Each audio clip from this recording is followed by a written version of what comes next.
most of you know me already, but it's a pleasure to see so many people very engaged, very interactive, and thank you for being here. So I'm Adi. Probably some of you are a little bit confused. Who am I and what I do? But probably 5 years ago, I met Stefano and Bremley, and we got the idea of creating this project, Collective Innovation to Fight Climate Change. A lot has happened since then, including Brexit, the pandemic, and so many other things. Now we are finally seeing that the project is coming to end, but we have so many people here and connecting to so many of you, and we can potentially do a lot of collaborations in the future and do something amazing to help everyone do something better, have a positive impact and reduce the negative impact to the environment. So this is about the project. I've been part of it. This is the end. But 3 years ago, I started a new journey, and that was GrowWise. GrowWise is a startup helping the hospitality businesses streamline their internal operations. So we are talking about, it's a stock control workflow automation software. We are talking about hotels, we are talking about pubs, bars, restaurants, and so on. But it's an industry which nobody is paying attention to. We all love it. It brings communities together. But when you go to conferences like this, do you ever talk about hospitality? No. Nobody knows perhaps that hospitality is one of the biggest polluters out there. You know, when we talk about food waste, when we talk about single plastic, which we've seen here as well, that's another story. But energy, water, all the supply chain, it's really a big issue down there. And at the same time, we've seen COVID. A lot of you know what happened around COVID. Communities were broken because pubs were not open, especially in the UK. Bars were not open. A lot of pubs and bars and restaurants died. No communities, etc. Anyway, so I can keep talking about that, but why we created GrowWise was we know, and we knew back then, that technology can help solve a problem, which is pubs and bars operating on pen and paper. They are a tradition. It's such a traditional industry that I keep laughing about it. You would see big corporations still operating on Excel spreadsheets and pen and paper. They're not streamlining, they're not sustainable. That's why I wanted to talk about technology, and we've got amazing people here who would introduce themselves right now, but at least now you know who I am and so forth. So here we have Fred. Fred, would you like to introduce yourself? Hello, I'm Fred. I operate in the Midlands and Nottingham specifically, so less London-centric, which is always a talking point for conferences in London. But I work primarily I head up the tech and data for a business that supports independent hospitality through business intelligence and various services, commercial services and B2C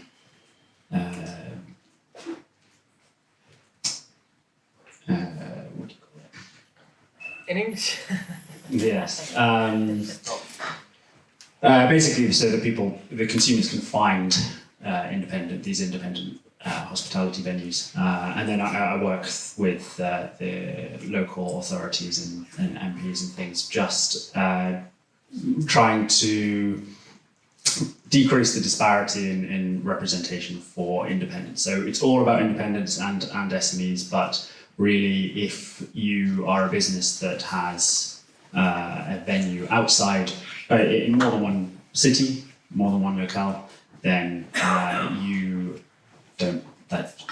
not our bread and butter. So they have a very specific set of problems.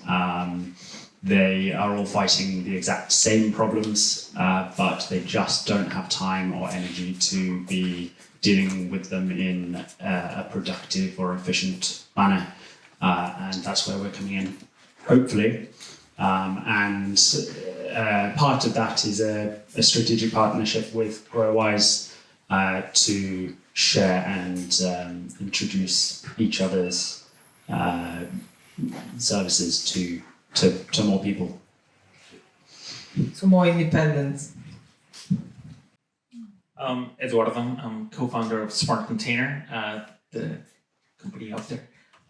We just connect steel containers to the internet. Would you like me to go through slides or just? Yes, please. Do my I would love intro? it. I would love to. Is there a clicker, or should I get up there? I can go up. I can come up here. Yeah, that's fine. Well, like I said, we connect steel containers to the internet. The first use case, we've decided to apply the technology to is beer kegs. Beer being the third most consumed liquor in the world. There's a lot of beer out there, so there's a lot of volume. And as you know, for electronics, volume is key to bring the cost of the thing down. So kegs, I also want to mention, it's a reusable packaging option that it's the most sustainable solution for delivering beer into a customer's hands. So in comparison to like cans and bottles, which are single use, the emissions of drinking beer out of a keg is 10 times and 20 times less. So more and more beverages are traveling now in kegs. You now see wine, you see milk, you see tequila, cocktails, kombucha. Because the beautiful thing about a keg container is that it's hermetically sealed. So the product inside, milk spoils, right? Like as soon as oxygen touches it, like the decaying period starts. So, it's a very useful container, and it keeps the product intact for a long time. However, managing this container, it's difficult. A lot of people do not know where it is, the temperature. It's just a very difficult asset to manage. In the supply chain for, I guess, beer specifically, most of the emissions are in packaging. So by connecting the keg to the internet, we encourage more use of it, and as such, we just use less cans and bottles. But the other thing that we know is the product and how much is inside. So before I move on, I'm sorry, I'm gonna stop by and talk about cooling and distribution, because I guess we were just talking about mobility, and I guess just knowing what containers need to be picked up, when someone in hospitality needs something. Well, the hospitality guy benefits from capturing unrealized revenues, like missed sales opportunities. So we enable the product to be at the right place at the right time.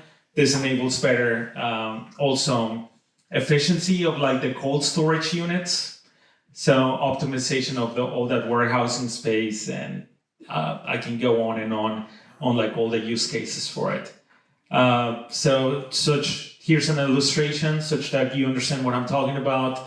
It's an IoT device. We connect it to the steel container, and I guess what we do that nobody else does is that we're able to measure how much is inside the container, which is a very difficult thing to do, and it's a technology we've patented and been working on for the last 5 years.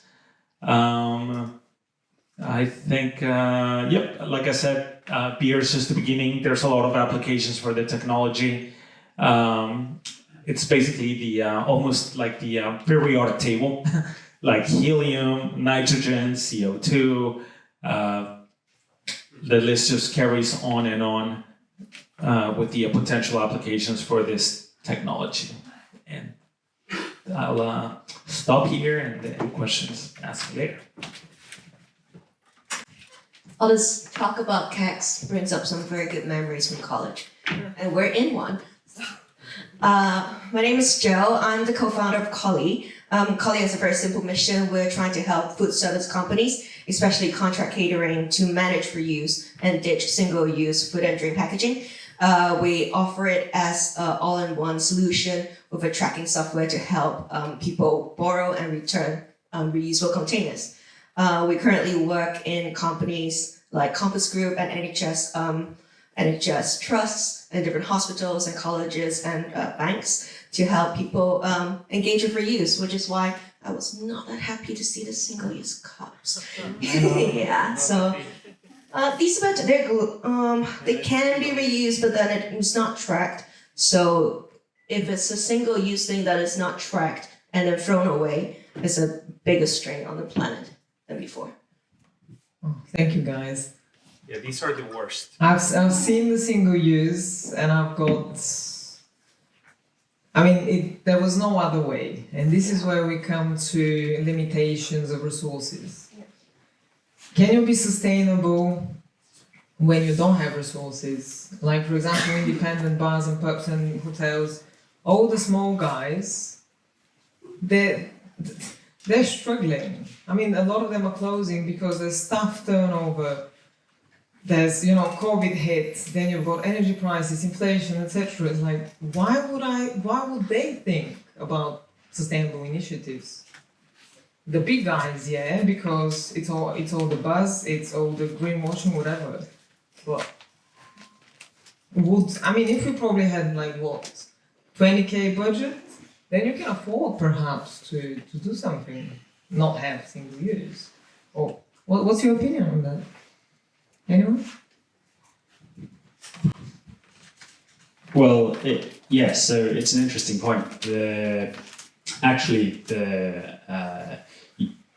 When you're selling yourself as a business as being sustainable and green in hospitality, it doesn't appear to actually drive that much consumption from the consumer side, which I continue to be really surprised by.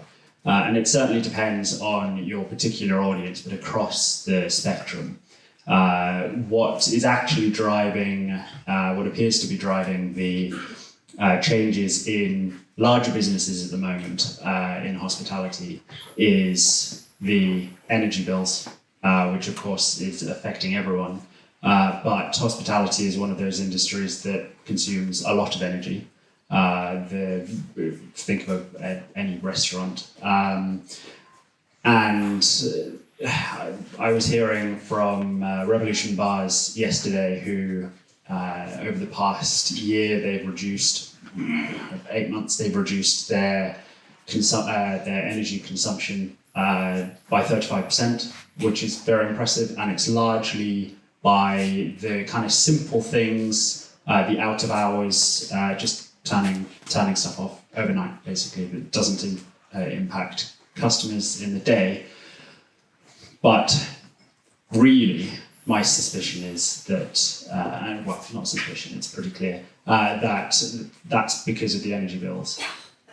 What I imagine will happen, and for the reason that we're here, that's not necessarily a bad thing, but that's a complicated matter, and I kind of expect tariffs to come in as the energy bills decrease. Government tariffs will come in a bit earlier. So it's been a bit of a shock for the industry. In terms of independence, it's miserable. I mean, you always have statistics of independent hospitality. They have a high turnover rate in terms of closures and opens, but we've really struggled this past year with the energy bills. To your point, it's really difficult. They have a lot on their plate. The whole issue that we have, the reason that bridge we're trying to gap, the gap we're trying to bridge in my business is exactly that independents just don't have the resources to do anything beyond the bare essentials of kind of being legal and serving their customers. And if sustainability isn't going to drive more custom, then what's the incentive in a way, except for the ethics of it? And it's a really difficult problem. We are in an increasing position, the likes of Adi and myself, where we can hopefully provide services that are kind of drop-in replacements or just alternative means of doing things where they don't need to, it's not going to be more stress or more workload for these businesses, but we can, but they might be more environmentally friendly options. But it's a hard problem. Thank you. Well, I guess we originally started this smart container company because we wanted to address wastage in hospitality. We first looked at food. There was some solutions there, but a lot of these places told us, when we were doing our initial studying of like the market, knowing your customer stuff, was that a lot of I guess they don't make a lot of margin in food, so I think they need to do something about that. But where they make most of their margin is in alcohol. So they sent us to the bar. We have a lot of wastage at the bar. So we looked at liquor, we looked at wine, eventually stumbled upon the beer keg, which is like this reusable asset that just goes and does a circle over and over again. And eventually we pivoted into what we're doing now. But I do think that hospitality has other sources of revenue that they're not, milking. So perhaps that's another startup next that we should work on.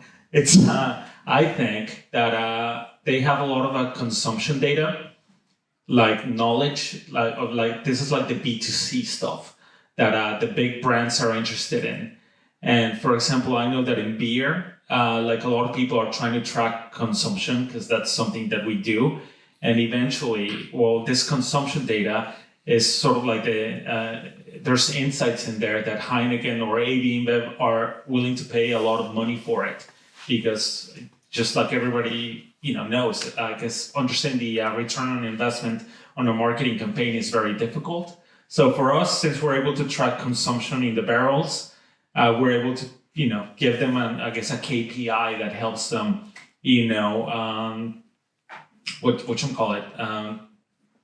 understand better how their campaign is going. But I guess we're making that way. It's not the hospitality guys, because the asset belongs to AB InBev or belongs to Heineken. However, I think hospitality guys have a bunch of stuff like data-wise with regard to like the consumer, because all the advertising agencies, they all know they have enough data to understand, okay, single white male, age 30 to 40, here bought a Heineken or something like that, or this is what they like to drink. But if, I think there's something there that they need to further monetize. But this is where data and technology are helping to understand clearly your consumers, but also how those venues and businesses can be more sustainable. And still, we're talking about making money rather than being more sustainable. So it's a big thing around hospitality. It's very traditional. The big guys know the technology can help them make more money and perhaps more sustainable, right? But I want to ask Joe, in terms of food waste, you've been named Forbes 30 under 30, right? And you've worked with some big companies. Tell us a little bit more about food waste. So currently I'm working in packaging waste. Before that, I was a food waste campaigner and I run a company called Dale Eats. So what we do is that we work with really big kind of artisanal bakeries like Gales and Allenstein. Yeah, I love Allenstein. And we get all of the surplus food and then we repackage and sell it and then use the profit to support charities that are providing food for those who just have access to it. So addressing food poverty and food waste. It was only really truly doable, this type of business model. And we don't make money, we're not for profit, we're limited by guarantee. So anything that we make, we invest back into the company. We're not for profit, we did it that way. And still truly the ones that we can work with are big chains. Because you need to understand that for very small companies, I run a cafe, like I own a cafe in Vauxhall. The margins are tiny, especially You should use now. GrowWise. Yes, I will. I'm going to talk to you after. The margins are tiny and people are trying to survive, especially in this economy. People want to be sustainable, but if you can't come up with a business model that can help them and not add burden to what they're already doing, plus maybe make them money, even if not making them money don't cost them so much money, it's just impossible. Colleagues started out working in the street food markets. Every single street food stall have 1 hour to make what they make for the day. And they will have like 20, 30, 40 people lining up. So the turnover is really quick. So if you can't make sustainability work with them, then for them it's a burden and it really touches on the bottom line and they can't pay their staff and then the staff can't pay rent.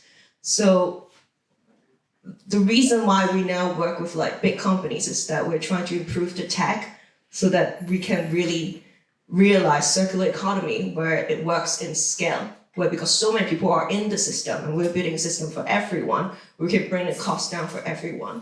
And it might be pie in the sky, but I think like with the regulations that are coming down, especially around packaging, there is a possibility.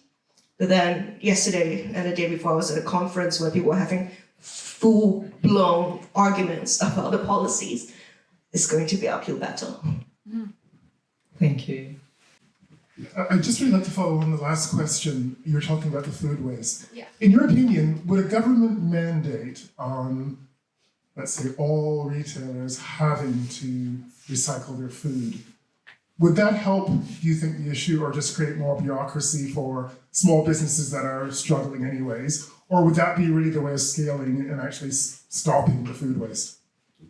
I think policy helps, but then if we do it kind of like how France did it, it's going to be difficult if you're a small business to do it, if you don't give them clear guidance or some sort of transitional fund so that people can set that up. Because it's a very PR heavy policy. Like it sounds really good on paper, but if you don't have any infrastructure to support food waste being donated or any way to do it so that it's not being abused, like how wonky fruits and vegetables are being abused by certain companies, it's going to be, I think it will have adverse effects on small businesses especially.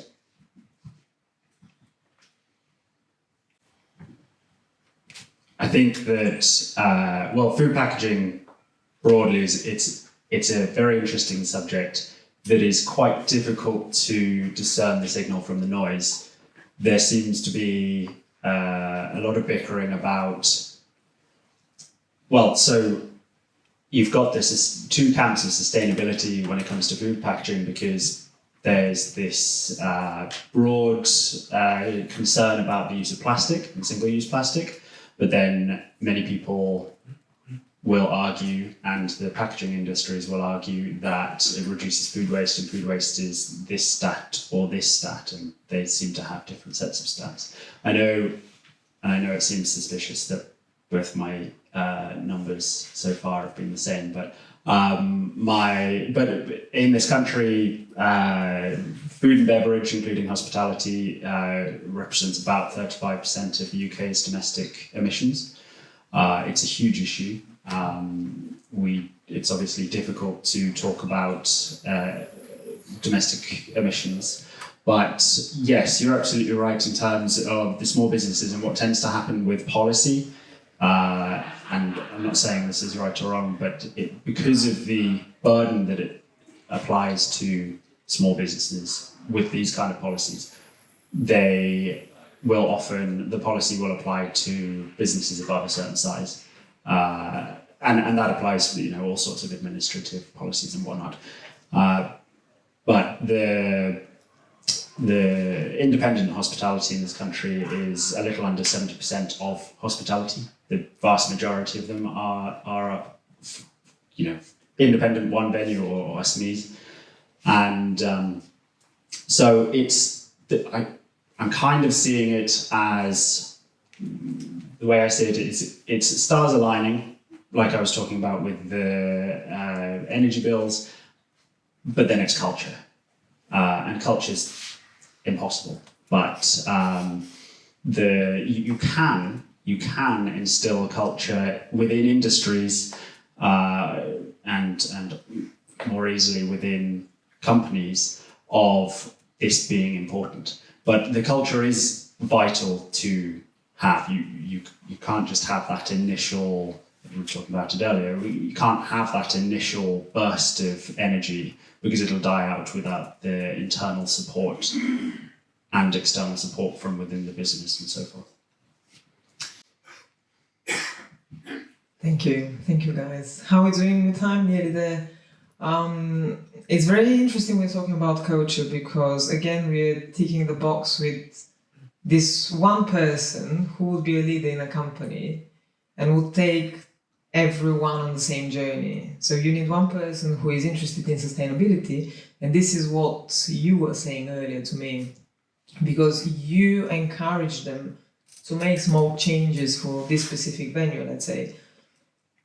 And again, it's us, it's who we are, what we do on a personal level, but we also need a leader to inspire us, to generate new ideas, to take action.